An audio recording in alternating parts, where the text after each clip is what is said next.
She doesn't ask me how I'm doing. She's not invested in my life. She's not involved in my life. She doesn't care if she doesn't hear from me. My great aunt don't hear from me. She's like, hello. Aw, hell, it's about to get real. Welcome to another episode of Digressive Diaries, a safe space for the random ramblings of a millennial with ADHD, navigating life with no GPS, so help me God.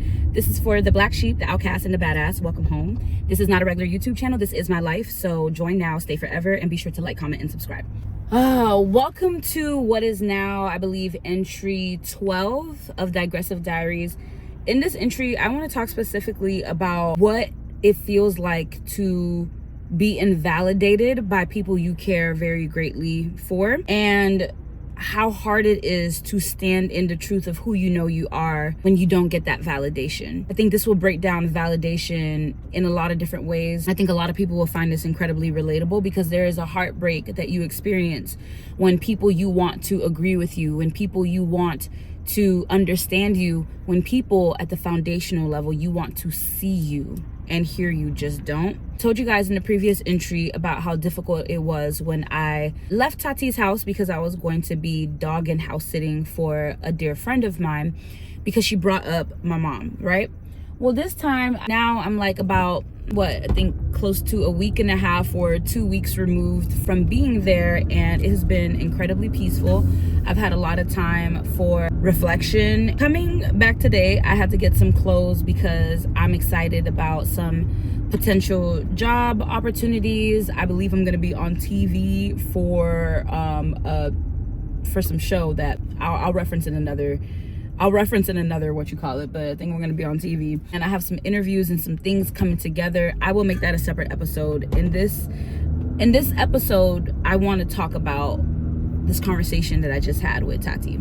I believe the tear streams, the salt stream probably just like can't be picked up on with this iPhone camera, but I definitely ended up crying because I recognize that Tati is my great aunt and she's who I'm living with, right? And she has been the safest place for me family-wise outside of my baby cousin Dana and her family, her brother and her mom, right? Tati is the closest person to me outside of my baby cousin, who I would of course talk to like a best friend. Tati does not understand how I can have a bad relationship with my father, a bad relationship with my mother, and a bad relationship with my brother. She ended up telling me a story about how once upon a time she had 3 roommates. For a minute, I was like, get to the point. But I just listened patiently because I love her and respect her enough to just listen, right? She's telling me this story, and eventually, like, the moral of the story is 3 people all had the same experience with one person, so it was obvious that one person was the problem, and that one person got removed instead of the 3 people being moved. She's like, I see you with these 3 people that you have an issue with, and I just wonder, and she said this before and it has broken my heart before, what is it about you that makes all of these people like this? And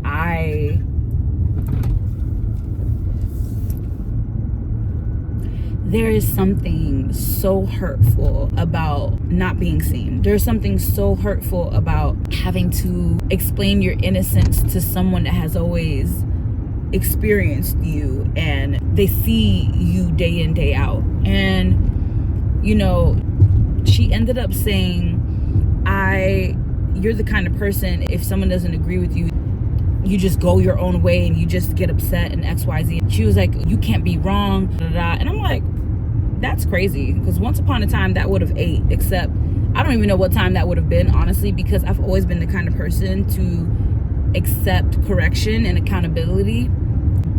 So to hear her talk about me like this, it's like, weren't you my safe space? But it's like, what do you turn into when it comes to this topic of me and my mom not being cool? I just, for the life of me, can't understand it. So she pretty much has this premise, right, that, you know, children, like I said in the previous entry, children need to honor their parents. The Bible says so. The Bible says so. The same Bible beckons parents to be honorable, but, you know, whatever. We're just going to let it rest on that. Okay, fine. I asked her, plain and simple, would you ever go 8 months without hearing your children's voice? Will you ever go this many days without texting your children? She deflected. I said, answer the question. Then she finally decided to concede and say, I have different character. I said, exactly. You want me to honor someone whose character doesn't even have them reflect even half the mother that you were. Make that make sense. And instead of telling me how you are holding my mom accountable, because she ended up confessing, I don't have these conversations with your mom. Oh, okay. So you're having the conversation with the person that's even being forthcoming to have the conversation, and you're holding me accountable as though there's not someone that's causing a lot of pain here. Make that make sense. Make that make sense. Where I had to take a stand was for my dearly departed grandmother, her sister, because she said, me and your grandmother are two totally different people. I couldn't agree more. Based on the limited time that I had my grandmother, I see the differences, right? She said, me and your grandmother are two totally different people. I said, if you were my mother, if any of your sons were my father, if your daughter was my mother, I would not have these same pains. I would not be saying this. She was just like, well, I raised my children. Your grandma raised hers. And I was like, not too much. Not too much on my grandma. I said, my uncle is present in his children's life. I have a cousin that they don't accept because she was just so rambunctious and just truly outcasted by the family, you know. And her father, they speak very poorly on him because they say he's just trouble, right? He has a relationship with his daughter. So you want to talk shit about my grandma on the lowest of keys, but her other children aren't struggling with their children the way this woman is. I'm like, you're holding me accountable to be honorable towards my mom. I haven't done anything dishonorable. You are interpreting honor as I need to reach out and have a conversation with my mom. No, I don't. You think that's what God thinks, and you're trying to tell me, oh, I'm not doing what God says. That's not for you to judge. That's between me and God at the end of the day. And she agreed that she won't, speak on it anymore. As I cried, because I was like, I wish I had hoped that you would see me as much as you know about me, as much as I share with you. And I wish you would understand that my mom didn't do any of these things. She doesn't ask me how I'm doing. She's not invested in my life. She's not involved in my life. She doesn't care if she doesn't hear from me. My great aunt don't hear from me. She's like, hello, are you alive? And I'm like, you could just say you miss me, Like, she doesn't understand that she doesn't do that. And what did she say? She admitted that she just can't understand it. She just can't wrap her mind around why my mom would be like that. I was like, I wished so badly. I said, these tears are not for my mother. I don't want you to be confused. These tears are for you, because you don't see my pain and you don't think Marsha doesn't deserve this. She said, your mother doesn't deserve this either. And I'm like, oh my fucking God. Wow. Okay. All right. I was like, I'm going to let this rest. I said, Tati, you are close to 90. I want the years I have with you to be as beautiful as I feel like our relationship is without this coming up. Because unfortunately, there's just a block. There's a block that prevents her from seeing and holding adults responsible. But I told her, I said, it would have been so amazing for my mother to have her aunt, someone who was a sister to her mother, tell her that is not what a good mother does. How could you do that? No, you were raised better than that. I know my sister didn't raise you to. No, you should be. I wish she had one more mentor-like figure. You're a mom-like figure. You're an aunt. I wish she had someone telling her what you're doing is breaking your daughter's heart.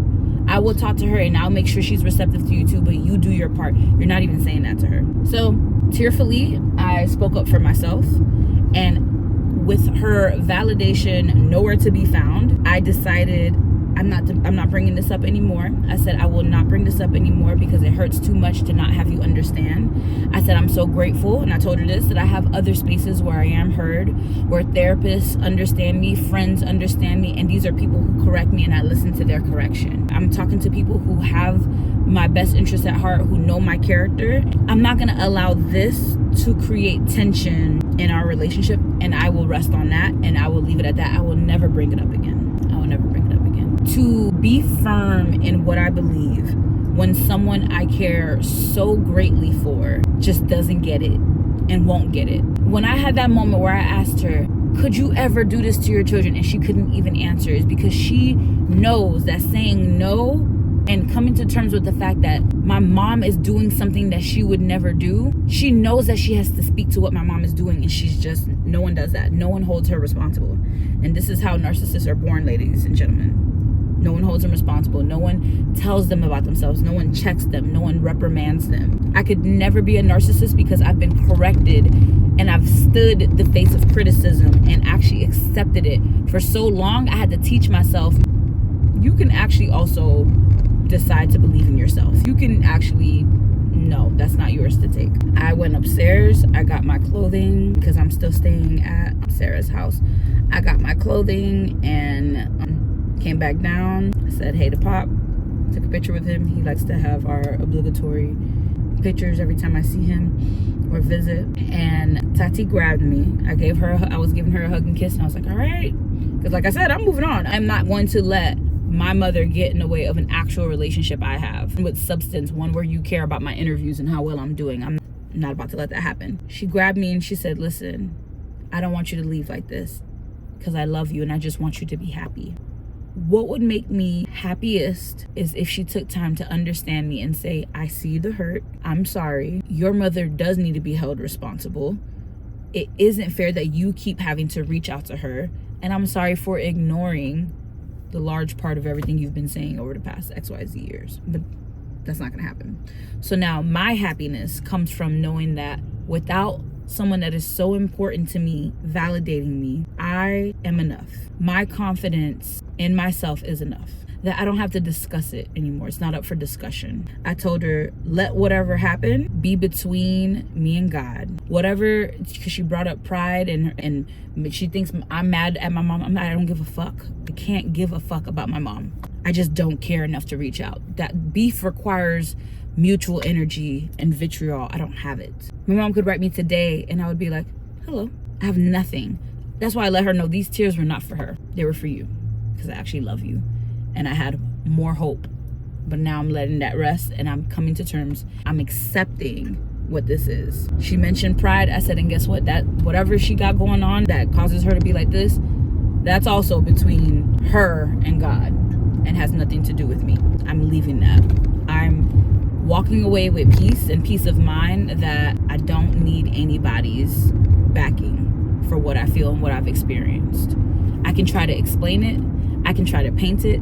I can learn to speak Creole or French fluently to explain it to my great aunt. And it will never trump the way she views hierarchy, unfortunately. Hierarchy will trump responsibility and accountability. And that's so sad. But I'm not doing it anymore. Anyways, I love you guys so much. In the next episode, I will go into some more detail about what's going on in the job world, what's going on as I pursue relicensure, what's going on with dating, because and all of that. So please stay tuned. Thank you guys so much for being here. I love you. I mean it. Bye.